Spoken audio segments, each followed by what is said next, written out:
Good morning. Welcome to the Meet and Learn. Today's topic is insurance policy, coverage, and claim process. My name is Daniel Ng. I'm co-host with Vincent Hall.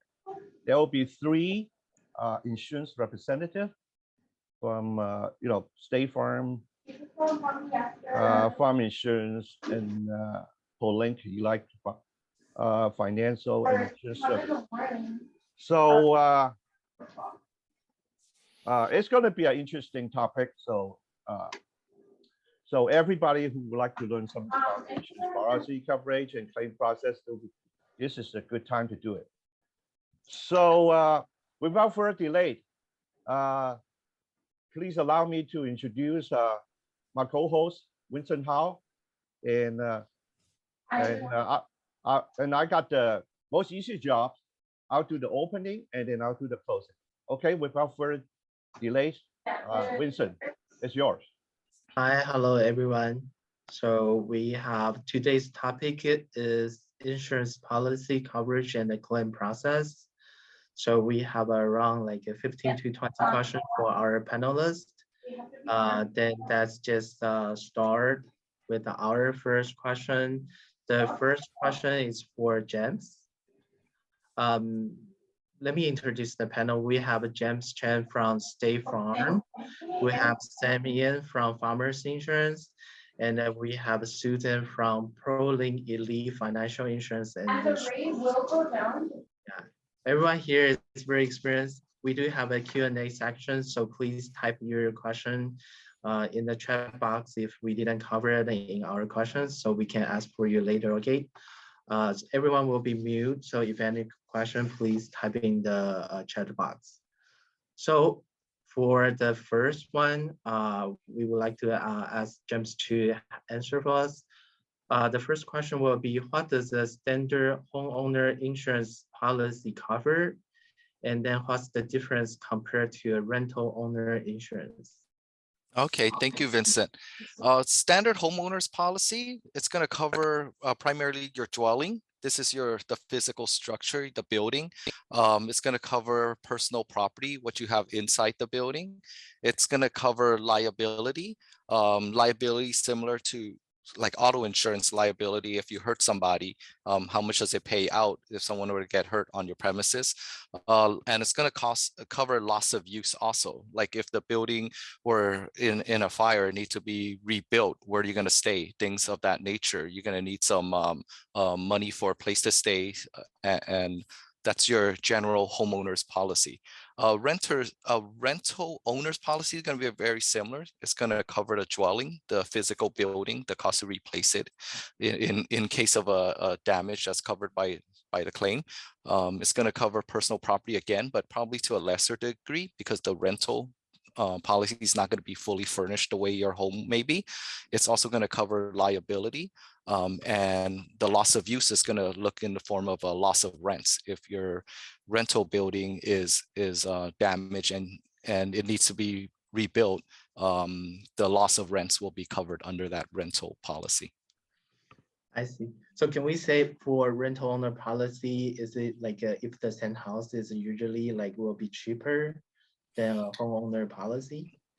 Not necessarily. It could differentiate. There's different factors in it. Only way to find out is to run a quote, but they're going to be fairly close. It won't be like drastically different in terms of the rate, but it varies by location, varies by the composition of the home and some other fact, but not necessarily one is more or less than the other.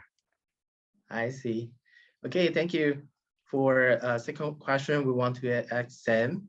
Does homeowner insurance cover sewer backup, such as water overflowing from the toilet and damaging my walls and the floors? Then you need to, oh yeah. Yes. Okay, you hear me well? Yeah, yes. Okay, good question on the sewer backup. Now, most of that, further to what James was saying earlier, a standard homeowner policy will not cover something like that, like a sewer backup, like such as if you go home today and then you find out your bathtub and toilet are overflow, and then with those dirty water. Now, then you have to check whether your policy will have something like an endorsement to endorse that. Some company, they do have an endorsement like that, but some company, they may not have something like that to cover you. So you have to be careful on that, meaning that when you get your policy, or maybe when you buy your policy, if you get a standard policy, you may want to go through it with your agent to make sure there are other sub-limits that you need to actually pay to get it. Endorsement, they call it. Okay. Usually, how do we know? How do we know? Like, because like a fresh out a new buyer, yeah, they Right. probably just know they need to buy a insurance, but so will you guys like provide the info to them directly that you Well, better have this? most of the time, I would recommend that, like, don't just go for the price, go for the coverage, because like sometimes people say, oh, I want to be more affordable. I want to pay the most inexpensive one. But then you have to, I would recommend is for the first time home buyers, when they get their policy, I would recommend them to at least go and see their agent, sit down with them for at least that one time, and then let them go through the coverage for you. And then you can ask, oh, what about my jewelry? What about this? What about my this and that? Like, what about the sewer backup, all these things? Then they will let you know, oh, this is covered, this is not covered. And then there may be an option that you can purchase additional. So don't just go by whatever they gave you. Okay, I see. Thank you. Okay, all right. Okay, question we want to ask Sue: does the home insurance cover wear and tear?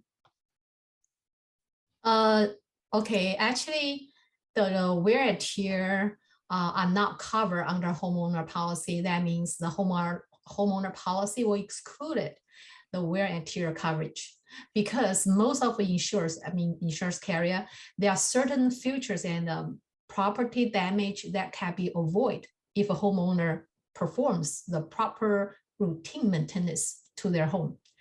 So because the home insurance policy is a kind of agreement between the homeowner and the insurance carriers. So that agreement, actually, the insurance carrier asks that the homeowner keep up with the regular expected maintenance and repairs, on their home, and the insurance will be cover there if an unaccepted loss occurs.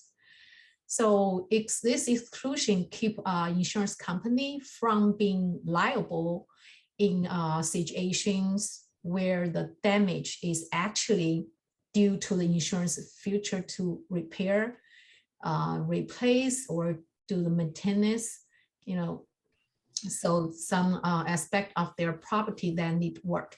So that's why wear and tear are excluded from insurance company, from insurance policy. Does the roof, like a roof leaking? Common instances of wear and tear include the roof leaks, or slow leaking pipes, and some mechanical breakdowns of appliance among theirs. These are most common wear and tear. So because this is related to the maintenance, that's why wear and tear excluded. Okay, this is good to know, because most of my clients, whatever leaking they suffer, they want to claim the insurance. Yeah. Okay. Yeah, next question, we'll go back to Sam. Is service line damage covered in my homeowner policy? Even the excavation required to repair the underground wiring and the piping? Me, right? Yeah, yes. Yeah, I think this is a more like a deep question going to the detail. Service line, okay. Service line, just like earlier when I talked about the sewer backup, people like usually insure their home, but they don't think about things that underneath their home. Like, okay, of course we see the furniture, the appliances, all those will be covered. under a standard homeowner policy. But a lot of people, they're not aware of that is the service line that run underground your house, like such as the gas pipe, the water pipe, all those electrical line, all those, they are not covered by, like what I earlier said, the standard homeowner policy.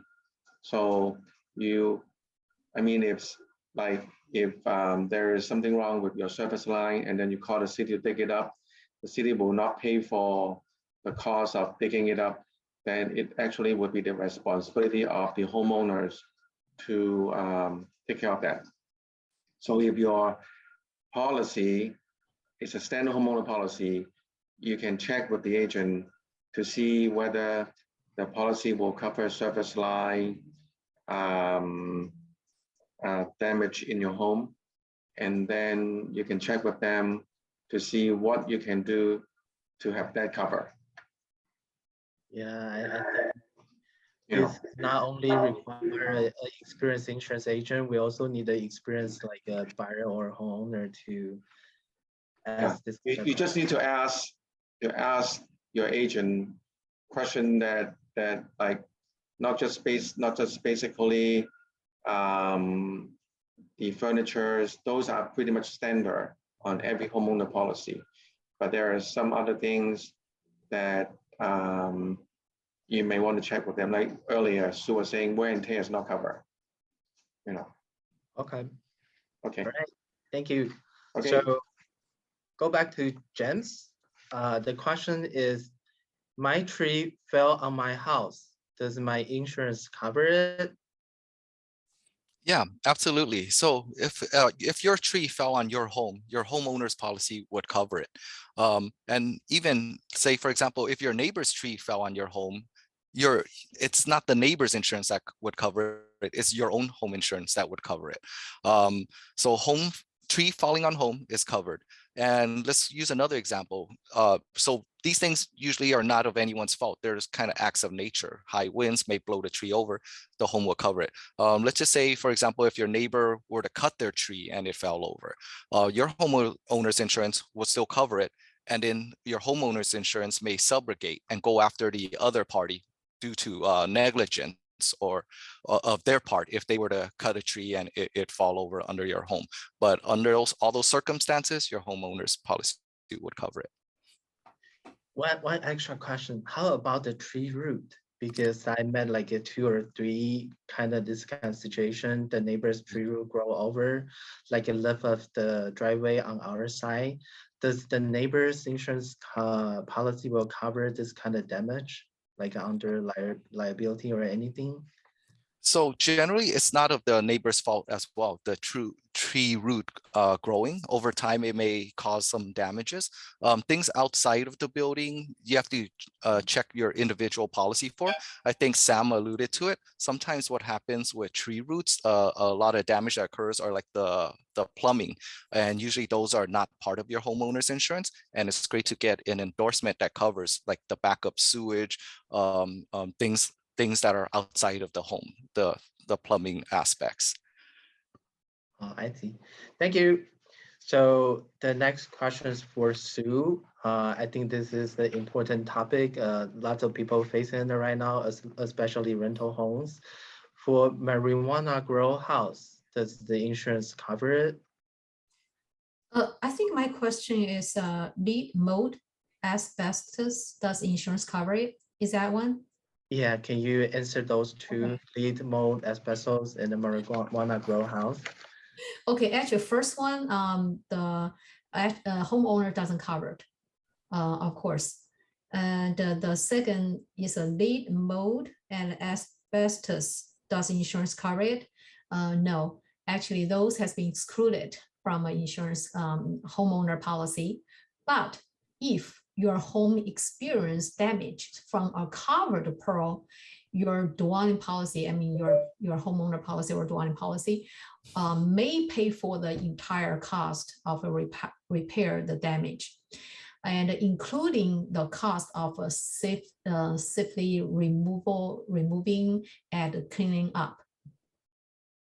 Okay. But anything it's related to maintenance the poor maintenance, okay, lack of maintenance, of course, doesn't cover anything.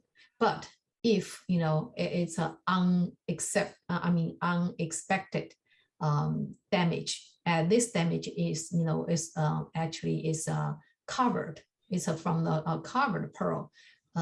Insurance company will pay for it.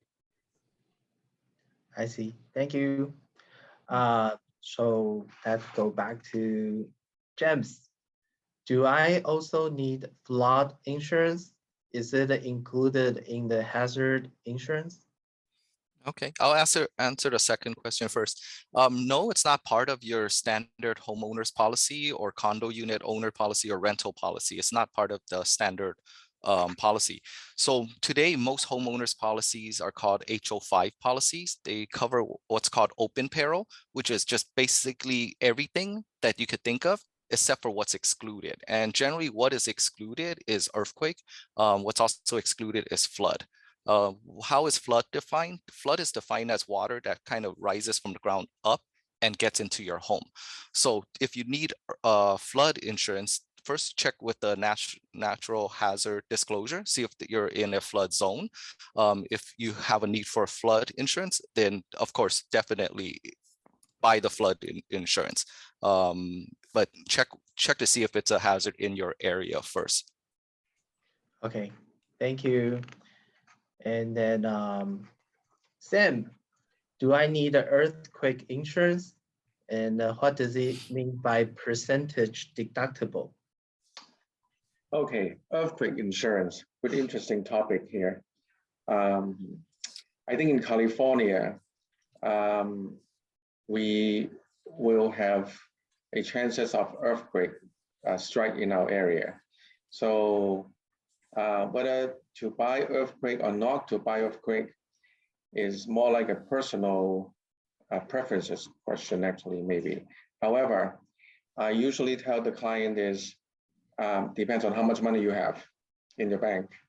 So you look at your house and how much it costs. Like if you look at your homeowner policy, there is a building value, meaning that how much it costs to rebuild your home. So for example, if you find out that in that building coverage is $500,000, 500,000. So meaning that nowadays with all this labor costs, material costs, it will cost you 500,000 to rebuild this house just for the building. Now, then you ask yourself, if there's a earthquake strike in our area, if there's a total loss, do I have 500,000 in my bank to help me to rebuild? So if your question is no, then you better think about buying earthquake insurance. If not, then you will actually suffer a financial hardship for yourself, because when there's a strike like that, you don't even have money to rebuild though, So earthquake insurance, what I'm looking at is transferring the risk. If you don't have it, meaning that you're bearing the risk yourself, if there's an earthquake strike in this area here. If you pay maybe say $50 a month, you transfer the risk from you bearing it to the insurance carrier, they bear it for you. So something happened, you will call me or call James and call Sue. Let's go out for a cup of coffee and then we'll wait for the check to come. Okay, all right, thank you. So Sue, Yes. how much homeowner insurance do I need? What should I set my deductible at? Okay, this most of insured, client will ask this question: how much I need. So this depends on the replacement cost. Okay, that means the rebuild, like Sam said, the rebuild this building. How much you need to rebuild this building? This we call the dwelling cost, cost. So we're gonna determine how much, what's the estimate for rebuild this home. This is how much you need purchase the limit of your replacement cost. That means how much money you need to rebuild your home, like the same, So that's this is very important to estimate your replacement cost. This is what you need. So it's not any related to your purchase price. Sometimes the clients ask me, oh, okay, this I bought this home, for $5 million. Okay, how much insurance do I need? So this is nothing not related to your purchase price. Okay, how much insurance you need is related to your rebuild cost. Then the second question is, what should I set my deductible? Okay, deductible means if anything happen, the damage, and and how much you need to pay, the client need to pay. So if your home condition actually is very good, you can set the more higher deductible, because more higher deductible and your premium will be lower. Okay, higher deductible and your premium will be lower. So if your home, you think your home condition is good, so then you can choose a high deductible, especially for some high value home. Premium is pretty high. So if you want to lower your premium, and then you can choose a high deductible. But for some home, the property condition is not good, and I suggest, you can choose lower deductible and higher premium. So that deductible depends, for your property condition, and also your if your home is the premium costs a lot, and then you can think about to adjust your deductible. Is there a maximum deductible amount that we can set? Okay, different insurance company have a different limit, but usually most of it is from $500 to $10,000. But some policy can go up 25,000, and some goes to percentage, like State Farm, right? This goes to percentage, 1%, 0.5%, 1% or 2%. That depends insurance carrier's limit. Okay, great, thank you. So James, is lowest insurance premium always the best option? How can I save on my home insurance?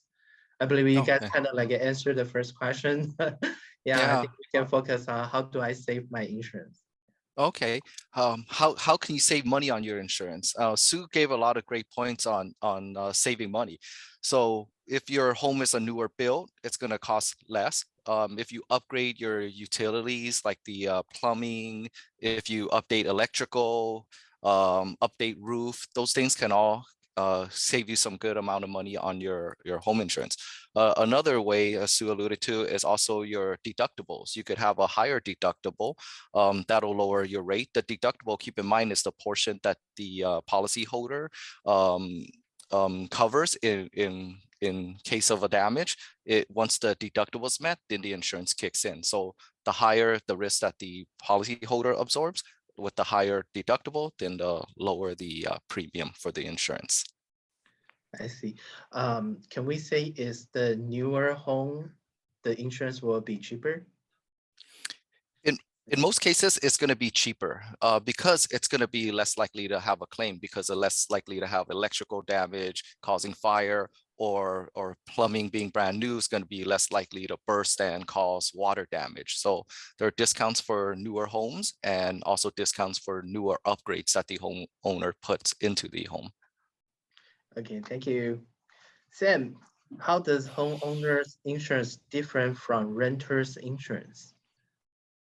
Okay, so both policy, they are geared for different kind of people. Okay, homeowner policy is for people that they own a home. So, and it's called own occupy, meaning that if I purchase a home right now, and then realtor always usually know like whether this home will be for rental or maybe for as own occupy. So if this is the owner occupy home, then of course, then we will do a homeowner insurance on it, just like what James and Sue they mentioned earlier, the standard homeowner policy.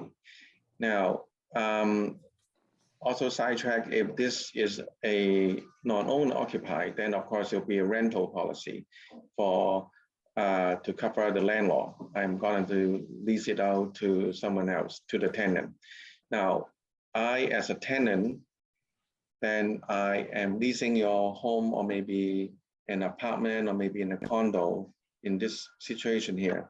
Then as a tenant, I also need insurance for my personal belongings, for the place I am staying. So the tenant insurance will, the rental insurance will be for the tenant and will cover their personal belongings.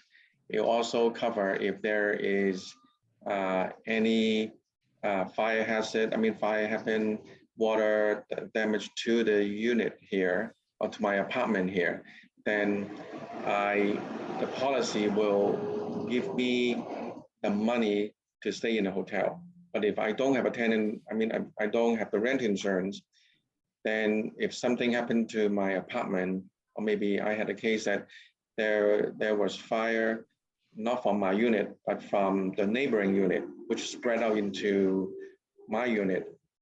So I'm affected and my unit become inhabitable, then where do I go to stay? Like if I have the policy, the rental policy, then they will allow me to go to stay in a hotel, Marriott, $200 per night, say something like that.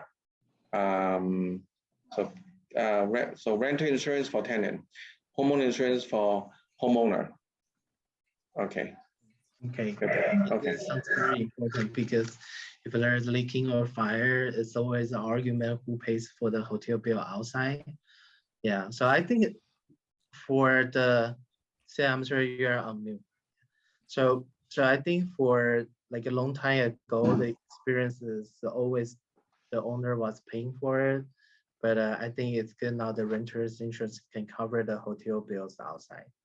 Right. I think if this is a rental properties and the landlord, when they sign a rental agreement with the tenant, they should put it in their agreement there to have the tenant to purchase a rental policy. And if I were a realtor and I also do some property management, then I strongly advise them to do that. And in the tenant policy, the rental policy, also put the landlord and also the realtor as the additional insurer to protect them. Okay, thank you. Okay, all right. So Sue, what's an umbrella policy? In what situation I will need an umbrella policy? Okay, umbrella policy, we can, the meaning is extended liability coverage. For example, we have a homeowner policy and we have a liability coverage for 500,000. So this, if the claim, if your liability claim happen, the limit, okay, is for example, it's 1 million. Okay, but your homeowner policy, your liability limit only 500,000. So that means insurance company will pay for 500,000, but the rest of 500,000, and you have to pay out of your pocket. So if you purchase an umbrella policy, and then the another 500,000 umbrella policy will pay for it. So this is we can see it is extended liability coverage.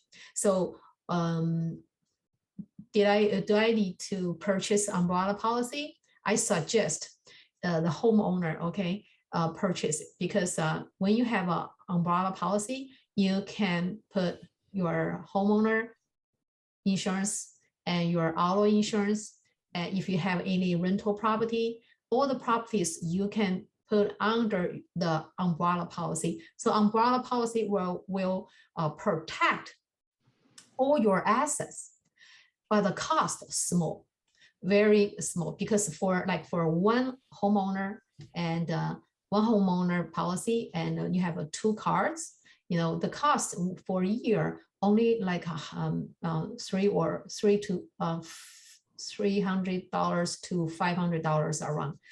Depends, do you have a young driver or stuff? So it's a least cost, but they can protect a lot. So I suggest if the client has a assets, like their home, their own occupied homeowner occupied property, also have a rental properties at a cars, the auto cars, the vehicles. I suggest the purchase umbrella policy to protect all their assets for extended liability coverage. I see. Thank you. No problem. For James, how to file a claim? What's the process look like? Okay, I think first and foremost, I would say speak to your agent. Seek the advice of your service professionals. Talk to Sam, talk to Sue first. See if it's claim worthy. Get their advice. The reason being is that not every claim is covered, and if a policyholder were to file a claim and it ends up not being covered, it still goes against their claim record. So first and foremost, check with your agent and then see if it's covered. Okay. Another example may be like the deductible. It may be a damage that doesn't meet the deductible. Like I said, the deductible is the portion that the policyholder absorbs first before insurance kicks in. So keep in mind, insurance is more for like homeowners insurance is more for like devastation, not aggravations. There are things that can be damaged and it may aggravate you, but it's meant more for like the more devastating things, the more costly and more devastating things. I see. Thank you. So for Sam, for repairs, who does it? Insurance company or property owner? Very good question. If I were a homeowner, I'll give everything to the insurance company to pay for it. Yeah, I think for my experience, like a long time ago, that probably 12, 13 years ago, we have an Yes. apartment, the Yes. plumbing pipe burst, and then Yes. Insurance company send out everyone, the mover, move out the tenant, and then they Right. do the drying and recovery, everything. But then nowadays, the insurance company only will give you the reimbursement. Is that the situation right now? No, not really. Like in your example here, in an apartment here, it's the same thing too. Okay, how do you like? Okay, how do I distinguish the repairs, whether this is I should pay for it or the insurance company? Now look at it as okay. Going back to maybe Sue mentioned earlier too, wear and tear. If this is a wear and tear, not the insurance company. It's more like a maintenance. Like, okay, my roof leak right now, and for 30 years, I haven't replaced my roof. Who should pay for it? The homeowner. Is a maintenance issue. Okay, wear and tear. So to distinguish this here, I usually tell my client is, if this is accidental, so insurance is actually paid for accidental. Okay, my pipe busted or my pipe broken, accidental, right? Not wear and tear. Then insurance company should be covering it. Now, if you know that like in my bathtub or in my bathroom, I have a vanity, a sink, and under the sink it leaks. Now that's not insurance. That's more like wear and tear. You might have a pipe there that has a hole and it's been ongoing for 3 or 4 months already. I just ignore it. Now that's not insurance. It's more like wear and tear, maintenance issue. So another example, okay. Say in our home, there's an attic, and usually up on the attic, we have our furnace hiding in the attic there. Now, say today I have a fire in the kitchen and my house burned down. Then my AC unit, my furnace is all damaged already. Insurance will pay for it. Accidental, right? Fire, accidental. So it'll pay for the furnace, it'll pay for the AC as well. However, if today 95 degrees, I turn on my AC, it doesn't work. Should they call Sam or should they call a AC guy? So that's maintenance issue. We don't pay for that, right? The repair. Mm-hmm. So if it's accidental, insurance mostly will cover that. Like such as James mentioned earlier, a tree blow down by the wind, accidental, insurance will pay for that. Yeah. Okay, get that Okay, thank you. question? Sue, is temporary living costs covered, such as hotel bills, food? Yes, and temporary living cost we also call additional living expense. And you can find under the loss of use section in homeowner policy or your dwelling policy, the section called loss of use. Yes, they can include hotel bills, restaurant meals, emergency clothing or laundry service, storage, and furniture rental, and some, like a pet boarding. Of course, this is being covered. Yes.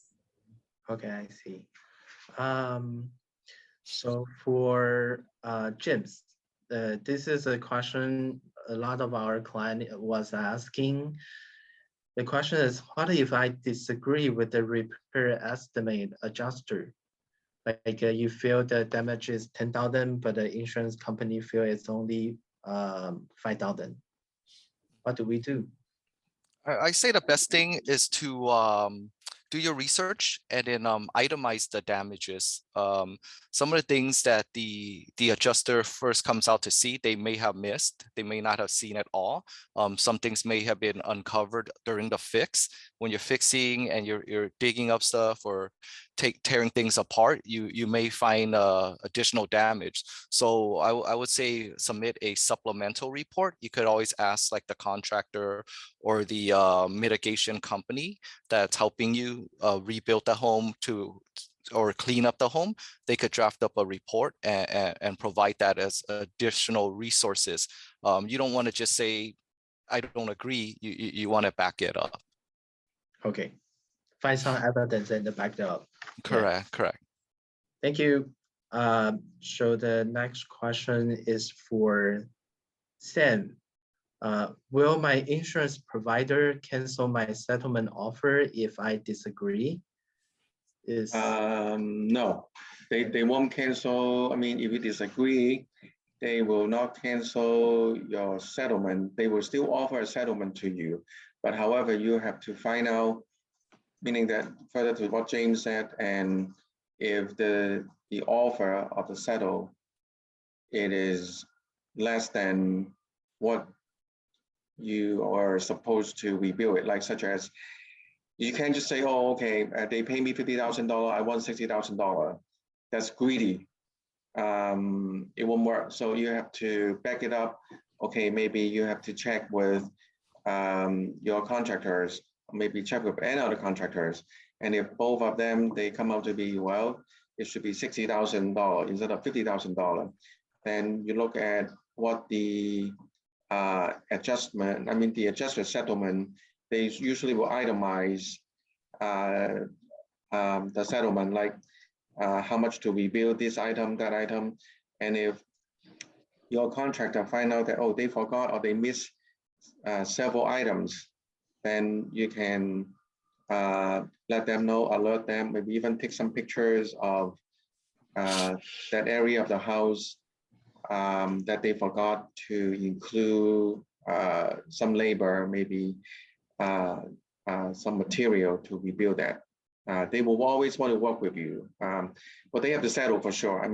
Because you are the policy holders, and there's no way that they will cancel it, and if you disagree, and then they won't pay you. If they will, okay, for sure. Okay. Yeah. Thank you. Okay. Yeah. So next question for Sue. What is the public adjuster, and should I hire one?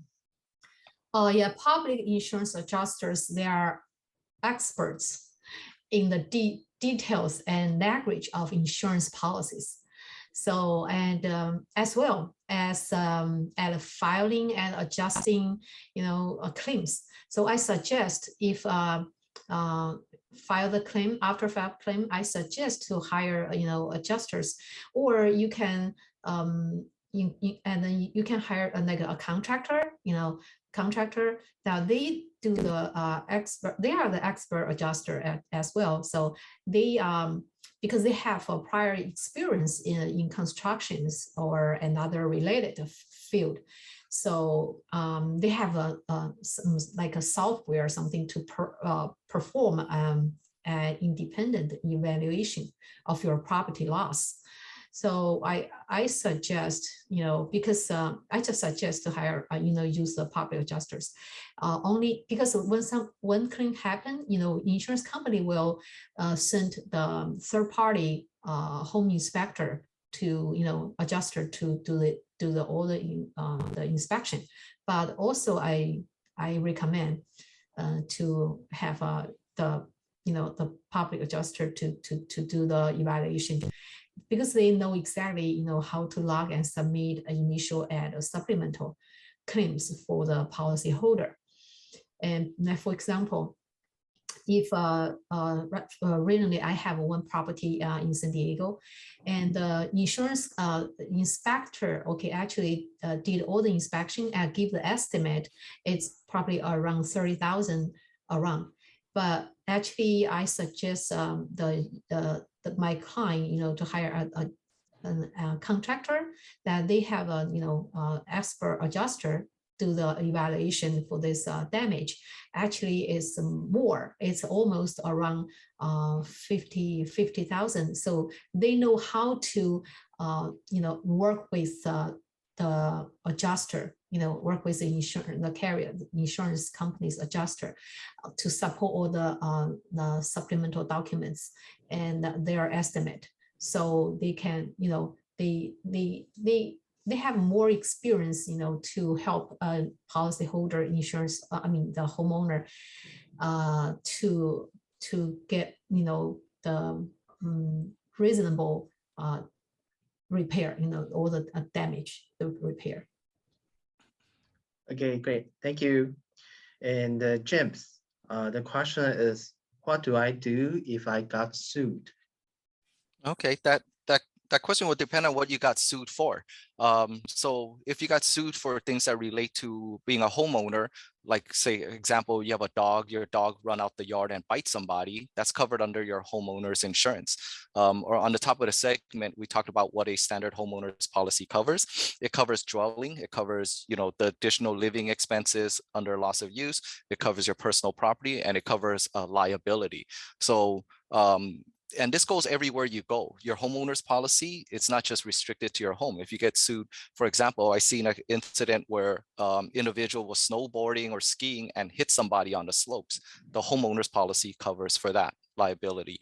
So you have these amazing top of the line lawyers that work, attorneys that work for the insurance company representing you for such a nominal fee under your homeowner's policy. It's included in your homeowner's policy. So that's really amazing aspect of the homeowner's policy that not everyone is familiar with. So the process would be the same, that if you got sued, then you just talk to your insurance agent first and then file the claim? Absolutely, absolutely. Talk to your insurance agent, seek their advice first and foremost, and they'll go ahead, connect you with the claims department, and they could help out in terms of if you get sued for things that are related to being a homeowner. Okay, thank you. So our last question is for Sam. How can I tell the insurance company I need more money after closing my claim? Oh, okay. You can contact your agent first and then tell him to reopen the claim again. And then, of course, you need to provide him with information. Then how come it's not enough? Meaning that, okay, they maybe in the quotation, in the estimate, they forgot about this and that. Sometimes I think contact agent reopen the claim and then with some kind of evidence, like maybe you take some photos or maybe you can video, whatever. Now they're pretty easy using your phone to video, and then get those information to the adjusters and let them know that how come, why do you think that it is not enough? And then maybe you can back it up with a contractor that they can write something for you to let them know that, oh, they forgot about to include whatever in there. Okay. Okay, great, thank you. That concludes our panel question list today. Thank you very much. And then let's just go to our Q&A section from our realtors. So the first question is from Frankie. For a single family house, if the next door neighbor backyard water damaged my garage, water running over to our backyard, should I claim my house insurance company or my neighbor's insurance company? And can we have James? James, help us answer this question. Okay, so if a neighbor, is it damage that is accidental, or are they watering the plants or something to that effect and got water into the home? It will there'll be a case where you determine if it's a covered risk or not. So I wouldn't know if without more information. Can I see the question if it's Yeah, it's in the way chat it's addressed? box. Yeah. Okay. Or can you repeat that, Vincent? Let me see Yeah, if I could okay. answer it. Yeah. So for differently. single family house, if the next door neighbor backyard water damaged my garage, is the situation for water running over to our backyard. Should I claim my house insurance company or? I would say definitely. I would say definitely not. You wouldn't file a claim under your homeowner's policy for that. That would be a case where it most likely would not be covered. It's not accidental, and it'll just go against your claim record. I would seek damages from the other individual in a different manner. I see. Okay, and then the second question also from Frankie. If their tree dropped into my house and damaged the roof of my house, which insurance company I should file the claim? Sue, can you answer that for us? Okay, you mean if The- the tree Yeah, the neighbor's tree drop on my house. into my house and damage the roof of my house, which insurance company should I file the claim? Actually, I think Sam or James before answer this question, right?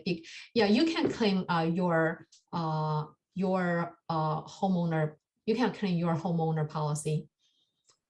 Okay. All right.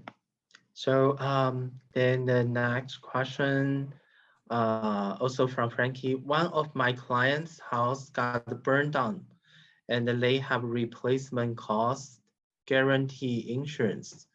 Can they choose not to rebuild their own house? Instead, they use insurance company's money to buy another one, maybe another city. This is a very interesting question.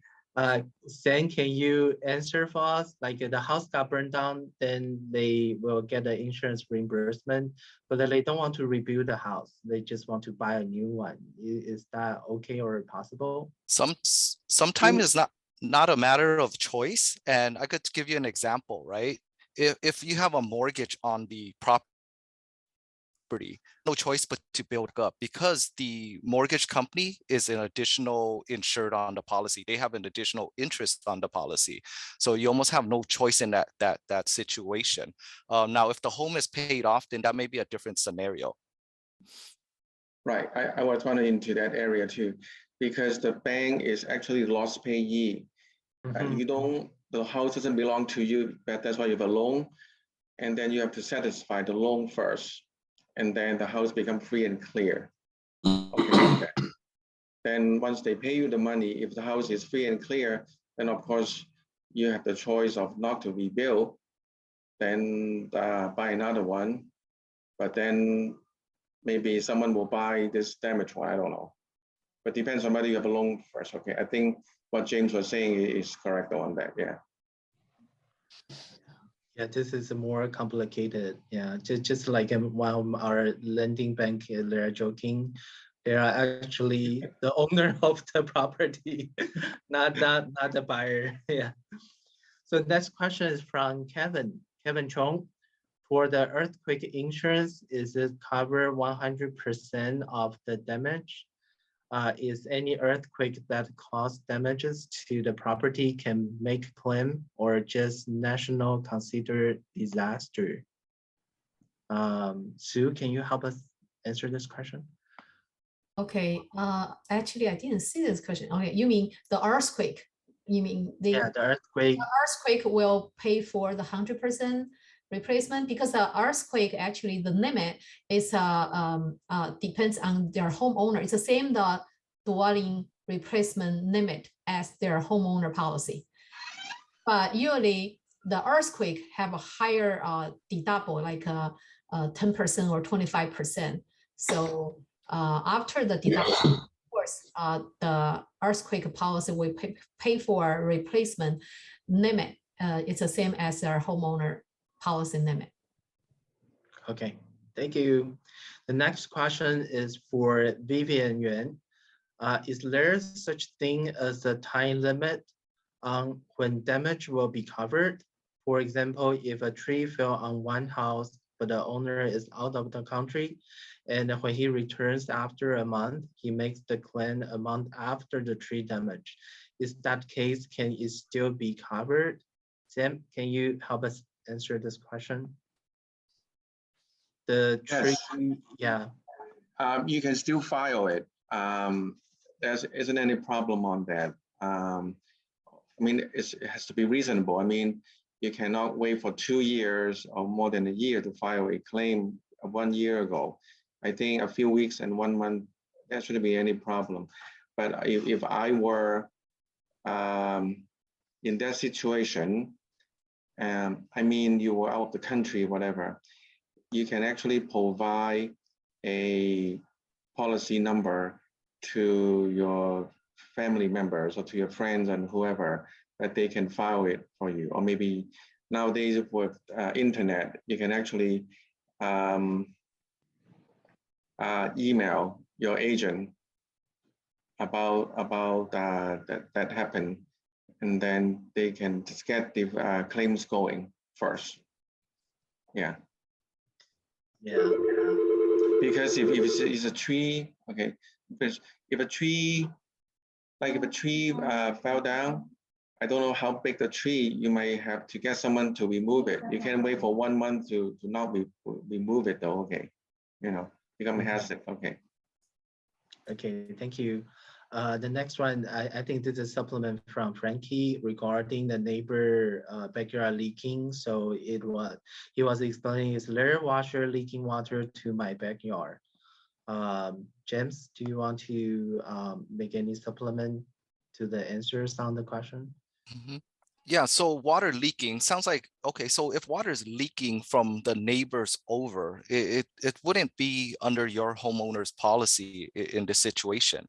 I just don't, first you have to compare it to your deductible. If there's damages that occurred that exceed the deductible, you may want to apply your homeowner's insurance. But if it's the damage that is a direct result from your neighbor's negligence, I think I would pursue a different avenue of seeking repairs. It may be independent of insurance in that situation. Okay, great. Thank you. Next question is from Daniel. What's the difference between a home insurance and a home warranty? Sue, can you help us answer that question? Yes. Most of client, confused with the homeowner insurance and the home warranty. So home insurance actually is to protect your dwelling. Okay. First of all, is to protect your outside construction. Okay. Your dwelling. And home warranty is to cover some, like for your electric stuff, like for your let's see, refrigerator, your oven, your or like a water heater, kind of this electric appliance in your home. this is a home warranty. Okay, homeowner insurance is cover your dwelling and your liability and your any damages related to your building, outside or inside. Okay, great. Thank you. Next question is from Vivi Chu. Renter property insurance after renter moved out. If the owner decided to sell, can they still renew the same insurance? James, can you help us answer this question? So if a renters move out, the insurance will follow the individual. Especially for renters policy, it's not, the property is not owned by the renter. So when the renter moves out, the new renter will get their own policy with their own coverages, because liability on that renter's policy will also follow the individual policy holder. So in which case, new tenant would necessitate a new policy. Let me ask different aspect for this question. I think it probably is when renters move out, do we need to change the rental owner policy back to occupied? Because they will be vacant, no renter, will be any difference? Okay. Understood. Okay, so rental policy, if the tenant moves out, you could put endorsement that it could be vacant for some time. If it's being remodeled, things like that, you could add an endorsement that it's being remodeled. So just simply add an endorsement, and then once a new tenant comes in, just have the original policy kick back in. But during times of different usage, you could just let your agent know the usage is going to be a little bit different, and they could modify it. Yeah. Okay, so talk to your insurance agent and add an endorsement. Correct. Winston, yes. To me, further to what James said on this one here, I think mostly it's called rental property insurance in here. Yeah. If the owner want to sell, and most of the policy, they have a 30-day. If it's vacant for more than 30 days, then the rental insurance may not cover them. So if I were to put it into the market, at least I think will be more than 30 days, because in the market, say for 30 days, or even with closing escrow, it will be more than 30 days for sure. So they most likely need to change their insurance to a what they call a vacant home up for sale insurance. So there's insurance for a vacant home, but it's up for sale in the market. So that would be most likely will cover them for this rental properties. Okay, thank you, Sam. Yeah, okay. I think it's the most important. Just talk to your insurance agent, so that you can, get your answer and what you need for what you want to do. Okay, I guess that concludes all our questions for Q&A. Thank you very much for James from Allstate, Sam from Farmers, and Sue from Pro League Elite. And we're back to Daniel for the closing. Thank you. Okay, it's me, Daniel, come back again. Well, time passes fast when you're having fun. I think I really learned a lot of things from this discussion. And last but all, I would like to thank the three representatives from the insurance company and the financial service to participate in this panel. We should learn a lot of stuff from you guys. And to close it all, I'd like to thank you, Vincent, and all our panelists, and also especially not to forget the audience. Have the interesting question. I hope you learn as much as I can. And so I guess I'll see you next time. Have fun. Bye.